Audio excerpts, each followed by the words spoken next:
Good morning to everybody and welcome to the Ivrea Festival of Architecture. We are Sedat Golada, Neslihan Karalok, Camilla Sofia Morelli from Politecnico di Milano, Liang Yan from Politecnico di Torino, and this is our project.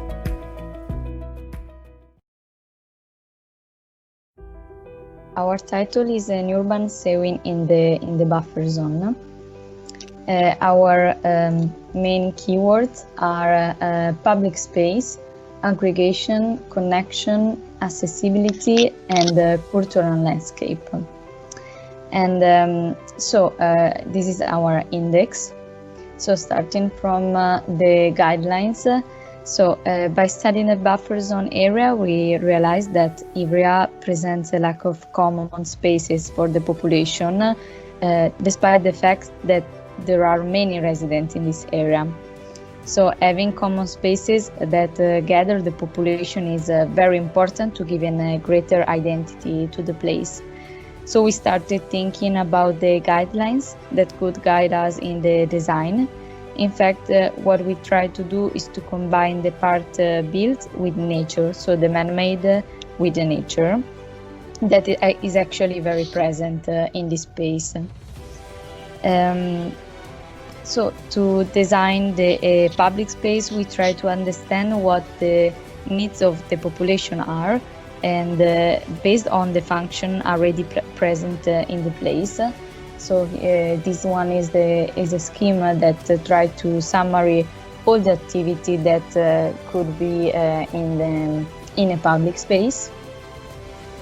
So from the strategic map, we have identified 10 places without a specific destination, so not designed, but they had a great potential.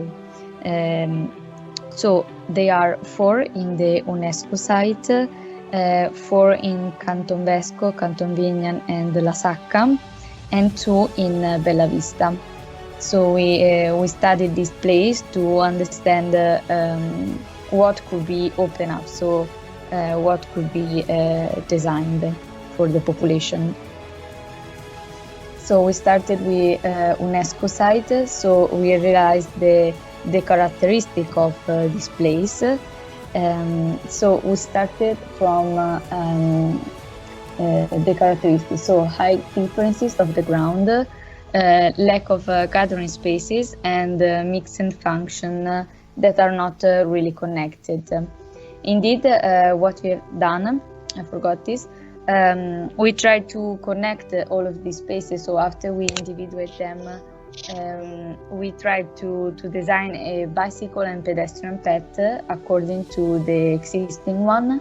So the yellow one is the existing one actually.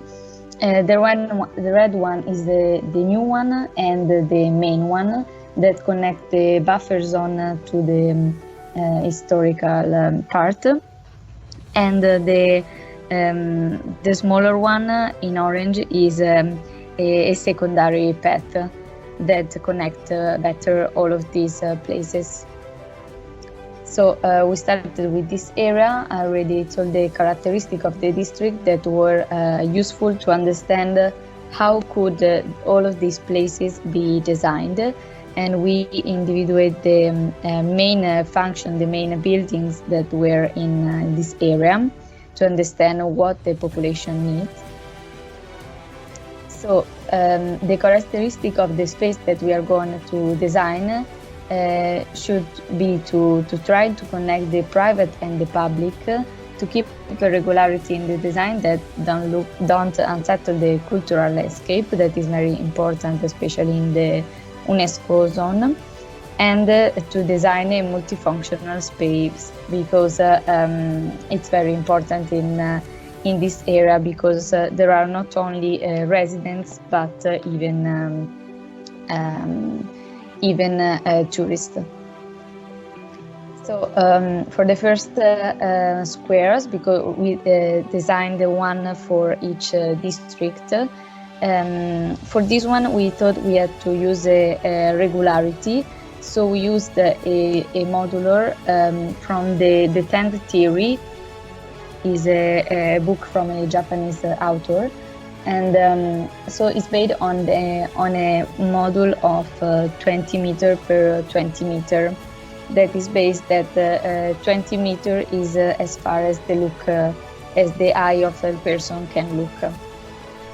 So this was the result for this area. So we have a multifunctional space. So the different kind of people that are in this area can find maybe what they need. So there are green spaces, places for the children, because here there is a kindergarten, and a place for the picnic, so more for tourists. And because we designed this place where there were a parking lot, so we decided to give an option for an underground parking lot.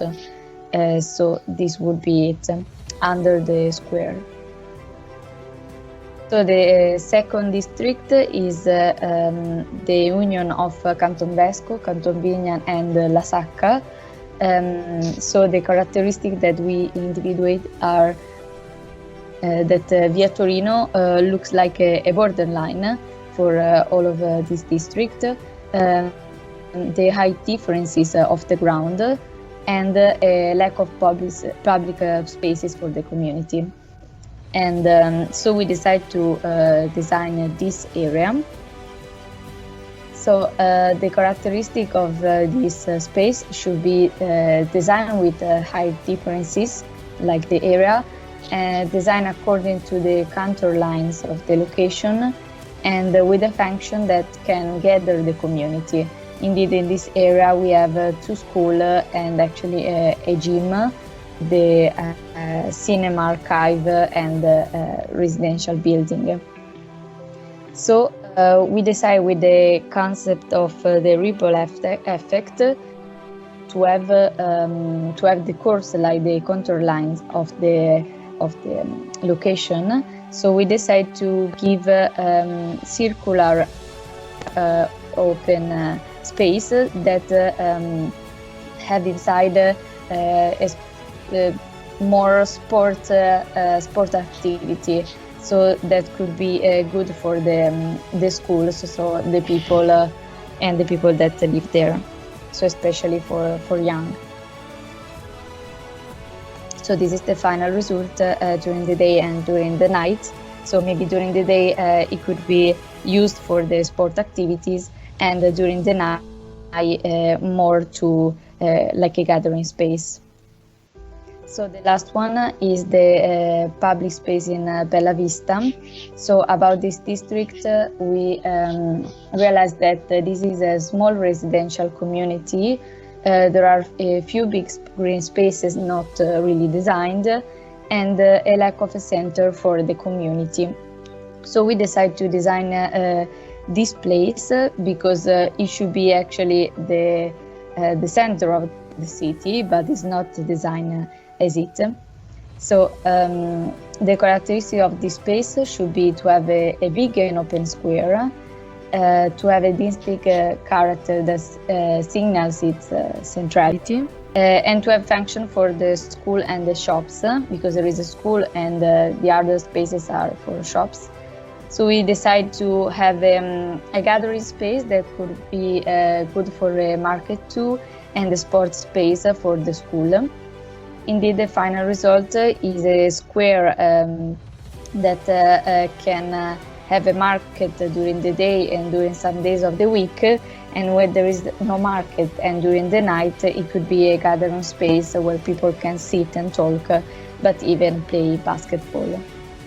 So the final consideration, so the keys that for us are important at the end of this work is the need to identify the most degraded place for a urban renewal, the need to create urban centers where the community can gather, make the UNESCO site more hospitable for tourists and citizens, and to design spaces accessible to everyone and multifunctional. That's all. Thank you.